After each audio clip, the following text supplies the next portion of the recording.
Welcome back to Ashwood Urban Homestead. Today we are outside and I am propagating a spicy Italian oregano plant.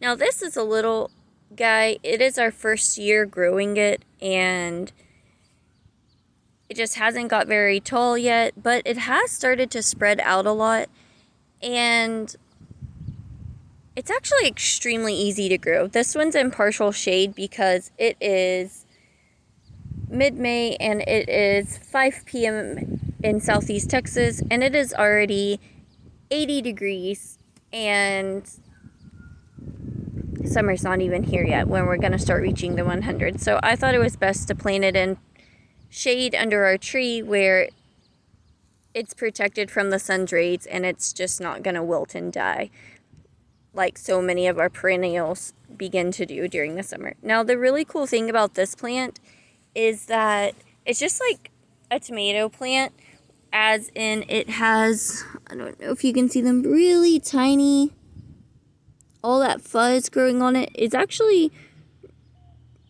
a really tiny root system, and anywhere that this little bit of fuzziness is, it's where it touches the soil, it's gonna grow roots. It just spreads like crazy, and new ones are starting to pop up. You can see all the new leaves and just popping up everywhere, and you'll be out here randomly and see a piece of spicy oregano just a foot or two away popping up out of the ground. So if you're going to plant these, make sure they're in an area where they can spread and take over, because that's exactly what's going to happen.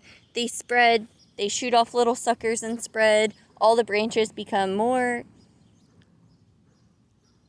rooted and it spreads that way. And then all of these little beautiful flowers, which you can actually eat, by the way. You can cook these or dry them, which I like to dry them. They're also really pretty to add into flower arrangements. They smell amazing. And you can grab all these little flowers. They are just going to seed, and it's going to seed everywhere. And either later in the year, if you live somewhere warm, or the very next year, you're just going to see spicy oregano plants popping up all over the place. Now, I see a lot of people where they cut off some of the oregano, and you need about just a few inches of the plant, you know, no more, I would say no more than about 10 centimeters. And you're just going to cut it off and stick it into the water, and it's going to root. If you change out the water every 4 or 5 days whenever it starts to get cloudy, it's just going to grow roots, and then you can plant it and propagate it that way. But realistically, it doesn't have to be that complicated. It grows fairly well, and I actually was looking at it right before I started this video, and I broke a piece off, and on the very end of this, it looks like a little hair-like projection. That's actually a root. It already started rooting all on its own. And so if you have moist soil, or if you're willing to just come out and water your soil, realistically, all you have to do is get up and take your spicy oregano plant and come drop it into the ground wherever you want it. And this is actually a Bulbasaur planter that got broken. My kids are absolutely obsessed with Pokemon, so I thought it would be so cute as an oregano planter. And as you can see, I've already got a few pieces just stuck in there, and they're growing.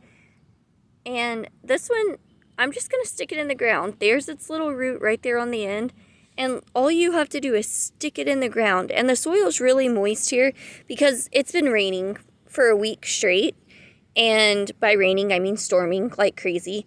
But the great thing about it is that the soil's nice and moist, so I'm not going to have to worry about watering it in and keeping it watered. And if you do transplant it, it's really important that you do keep the soil moist, because if it dries out, it's just never going to form the roots that it should and that it needs to grow. But it's really simple. You just plant it in the ground, and if the ground's moist, it's going to take off.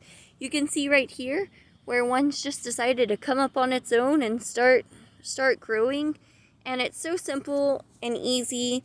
And if you're like us and you're expecting rain for another week and a half, then all you have to do is plant it outside and let it take off on its own.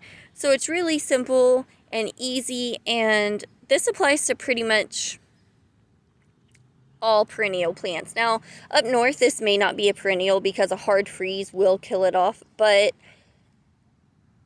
I'm in zone 9A, and it's going to come back every single year. And honestly, during the winter, unless we get a really cold freeze like we did last year where it was 32 degrees Fahrenheit outside, it's not going to die off, and it's going to keep coming back.